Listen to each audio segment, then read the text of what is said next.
Frank, where are you?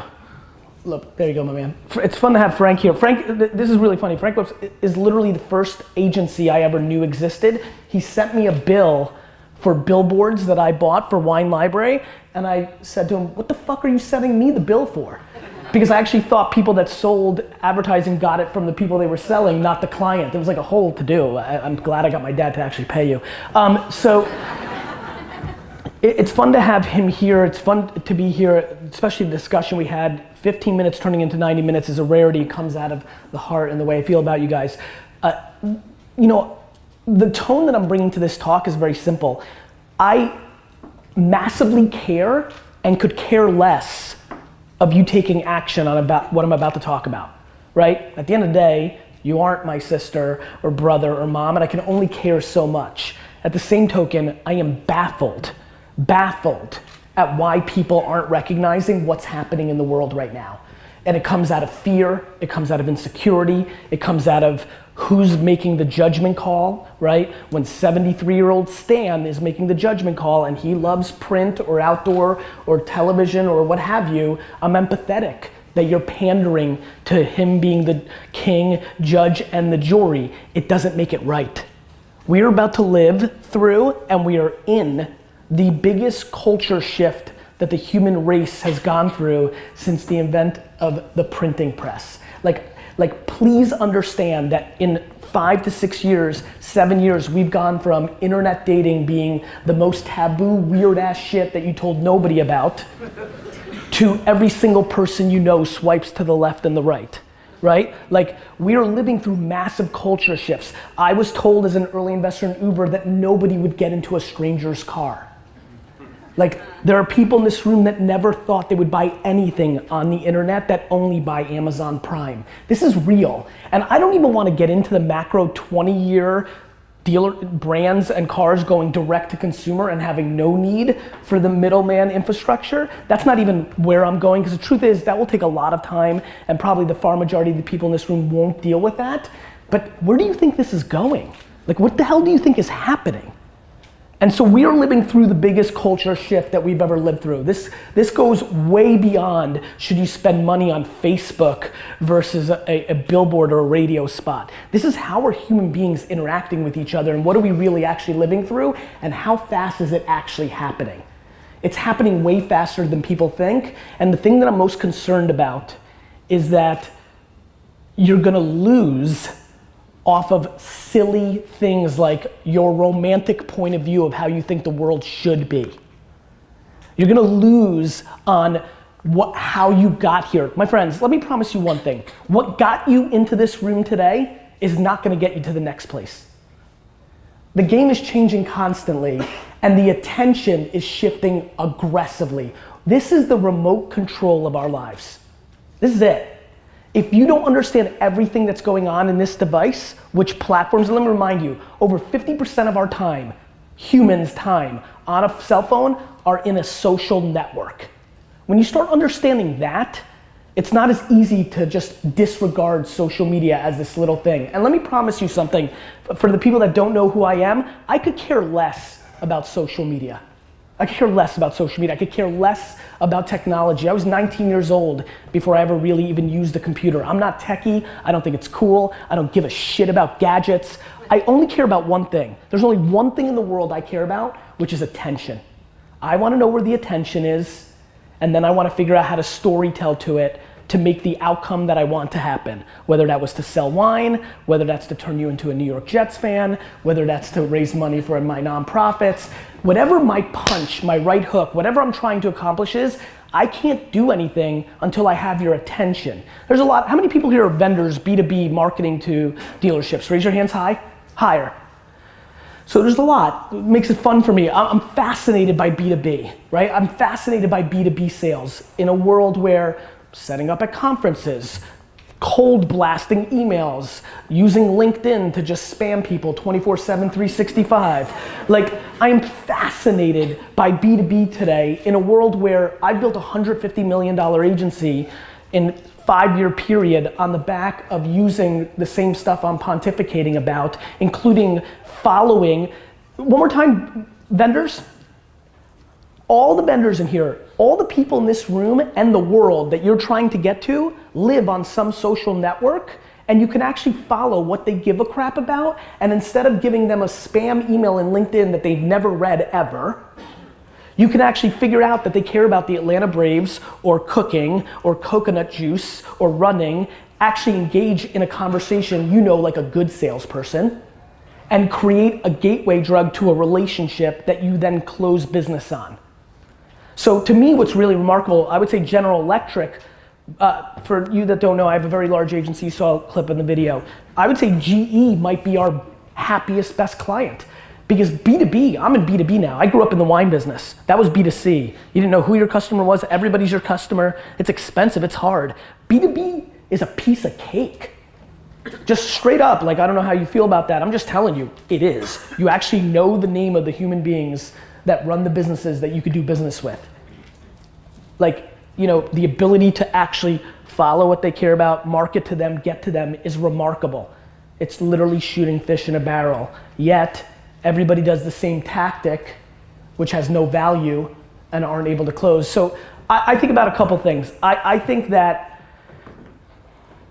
on a clouds level, on a macro level, everybody in this room needs to start figuring out who the hell they are, and what they aren't, and you need to surround themselves with the things that they're not, right? Self-awareness is the quickest way to happiness, the quickest way to building a business. I know I'm a salesman, I know I'm a visionary, I know I'm not a CFO, I spend 0 times on the finances other than make sure nobody's ripping me off. You know, like, I think spending your time on what you know and you don't know. Now, what that doesn't mean is for, at the end of this talk, the 3 dealers that get inspired and go, you know what, yes, now I'm gonna give 24-year-old Kathy the reins on spending more in social. I wanna remind every business leader in here, how many people here own their business? Raise your hands. You have to be the best practitioner at your business. You have to know. I don't understand how, in a world where you would spend $50 or $100 or $500,000 on social or digital media, that you would allow yourself to be at the mercy of another human being, and by not knowing it at all, in a world where 5 to 10 hours of watching videos or reading or however it's, you know, fun for you to consume content will put you in a remarkable place of knowledge of what's actually going on. And there's a website that can help you in detail find all the little details. So I see a lot of you have pads if you want to write this down. It's spelled GOOGLE.com.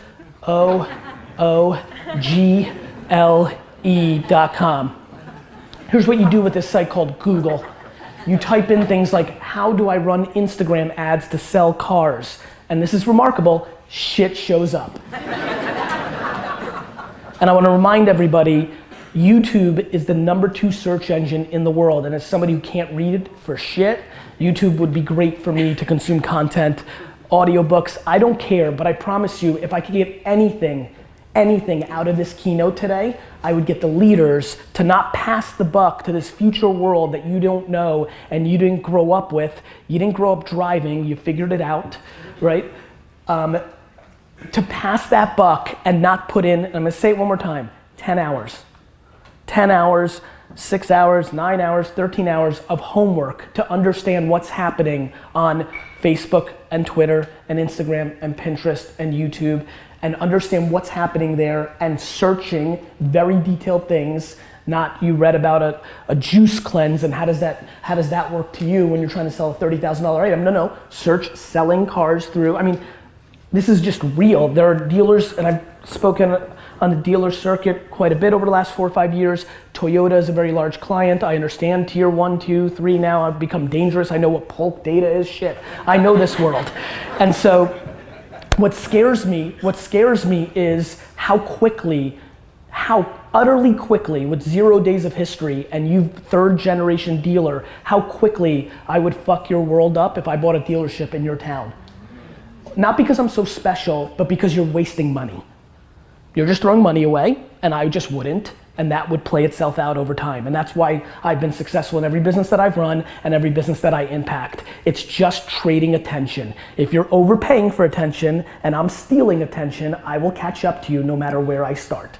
This is the history of the game of business. This is what happens. And if you're actually just fascinated by marketing the way I am, I implore you back to Google, go read articles and books however you roll, on what happened in the late 40s and early 50s when we transitioned from a primary radio society to a primary television society. We are in the full swings. We're in it now. This is not coming. We are in it of transforming from a full television society to a full mobile consumption society.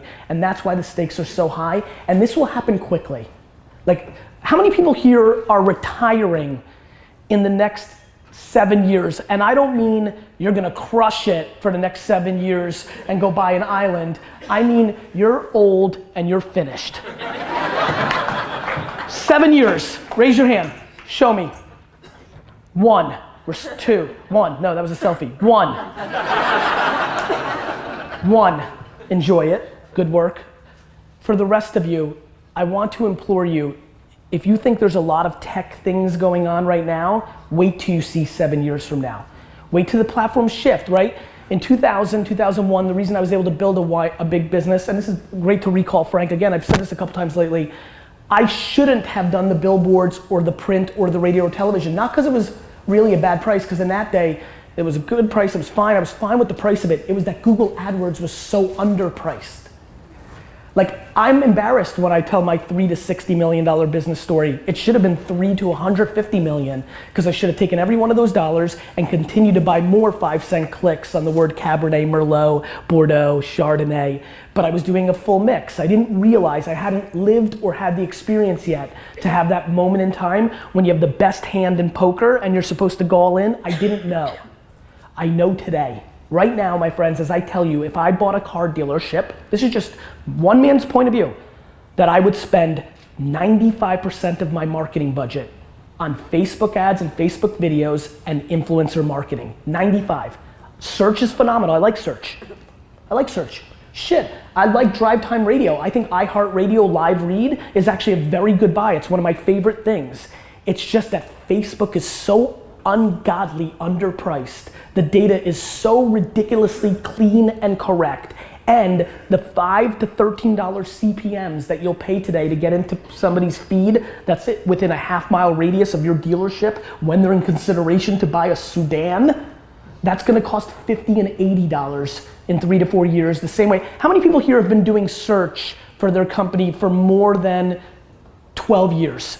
Raise your hand, anybody? There's one back there, 2, right? So you remember the prices, they're different now. That's all that's gonna happen in Facebook. And the one thing with Facebook, unlike Google with long tail and you can continue to extend it, I just wanna remind people, and this depends on how good you are at basic economics called supply and demand. Unlike car becomes this model, becomes this year, unlike wine, goes from wine to Cabernet to Silver Oak Cabernet to 2001 Silver Oak Cabernet, right? There is only one news feed on Facebook. And you are competing for that attention with not every dealership, with everybody in the world. And this marketplace, because that's what it is, unlike digital pre-rolls on websites or car-centric websites or billboards or print or television or radio where they create a floor of pricing for their business, this is a marketplace, supply and demand. And it is going to be where everybody's attention is, because by the way, it already is. It already is. I love how I speak to, especially my favorite is like, let's call it the cliche 44-year-old marketing executive who argues with me about this, and then her or his entire world outside of work, their friend network and that age group lives on the phone. My highest conversions right now and best case studies in Facebook is targeting 50 to 70-year-olds on Facebook. Because here's the thing you don't know about 50 to 70-year-olds when they're on Facebook, they're the best. They go real slow. And so they're just consuming it. This is common sense. This is real. And so you may not like that the world's going more digital. You may not like that your child or grandson are always on the iPad and live in it. You may not like that when you go to a restaurant, that couple's sitting there and they're both on the phone the entire time, but I do.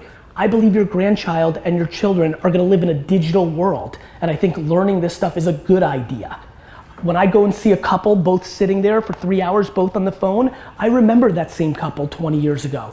They both sat in front of each other and didn't say a fucking word to each other.